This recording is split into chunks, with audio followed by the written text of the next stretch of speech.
अब बढ़ते हैं हम अपने नेक्स्ट एसक्यूएल क्वेरी की तरफ, जिसका नाम है इनवैलिड ट्वीट। अब सबसे पहले हम जानते हैं कि इसका टेबल स्ट्रक्चर किस तरह का है। अगर हम टेबल की बात करें तो इसमें दो कॉलम्स होते हैं। एक है ट्वीट आईडी, जो कि इंटीजर टाइप का है। ये आइडेंटिफाई करता है कि कौन कौन से यूनिक हमारे पास ट्वीट्स हैं। दूसरा है हमारे पास कंटेंट, जिसका टाइप है वेर कैर। ये कंटेन करता है हमारा जो एक्चुअल टेक्स्ट था हमारा ट्वीट के दौरान।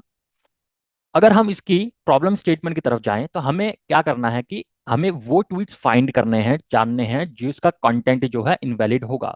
अब इनवैलिड ट्वीट का मतलब क्या है? इनवैलिड ट्वीट वो ट्वीट हैं जिसमें कंटेंट की जो लेंथ होगी वो 15 कैरेक्टर से ज्यादा की होगी।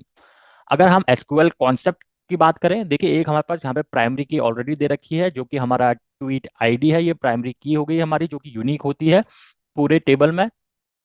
इसके अलावा हमें एक स्ट्रिंग फंक्शनैलिटी हम यहाँ पे इंट्रोड्यूस कर रहे हैं। तो स्ट्रिंग फंक्शनैलिटी क्या है यहाँ पे जो हम इंट्रोड्यूस करने वाले हैं, वो होगी लेंथ। तो लेंथ को LENGTH, लेंथ हमारी जब भी हमें किसी भी चीज की लेंथ को फाइंड करनी है कि वो कितनी लंबी है, तो उसके लिए हम इसकी लेंथ फंक्शनैलिटी को यूज करते हैं।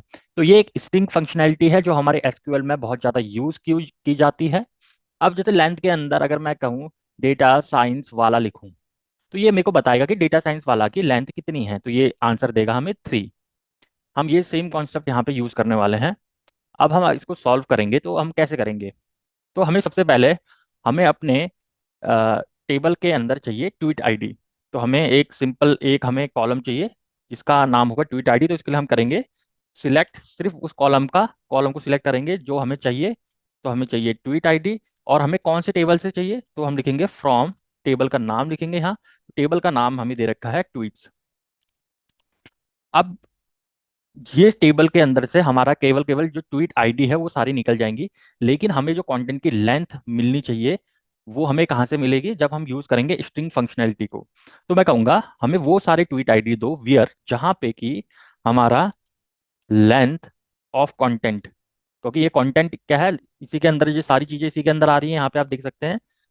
तो वियर लेंथ ऑफ कंटेंट किससे बड़ी होनी चाहिए?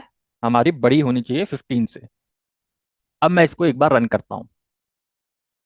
तो यहाँ पे आप देख पा रहे होंगे कि जो हमारा आउटपुट है वो एकदम सही आ गया है। तो अगर मैं इसका आपको कंटेंट का लेंथ दिखाऊं यहाँ पे, तो इसकी जो लेंथ है, ये अगर वर्ड्स काउंट करेंगे आप 14 आएगा। और इस 14 के अंदर हमारे जो स्पेस होते हैं वो भी काउंट होते हैं। तो हमें जैसे एक स्पेस यहाँ मिला था, एक स्पेस यहाँ, तो इनको मिला के इसकी लेंथ हो रही है 14। तो ये एक हमारा वैलिड ट्वीट हो जाता है। लेकिन इसमें अगर हम सारे स्पेस और सारे वर्ड्स मिला के देखें, तो इसका जो लेंथ हो जाती है वो 32। तो ये हो जाता है हमारा इनवैलिड ट्वीट। और इसकी ट्वीट आईडी है 2।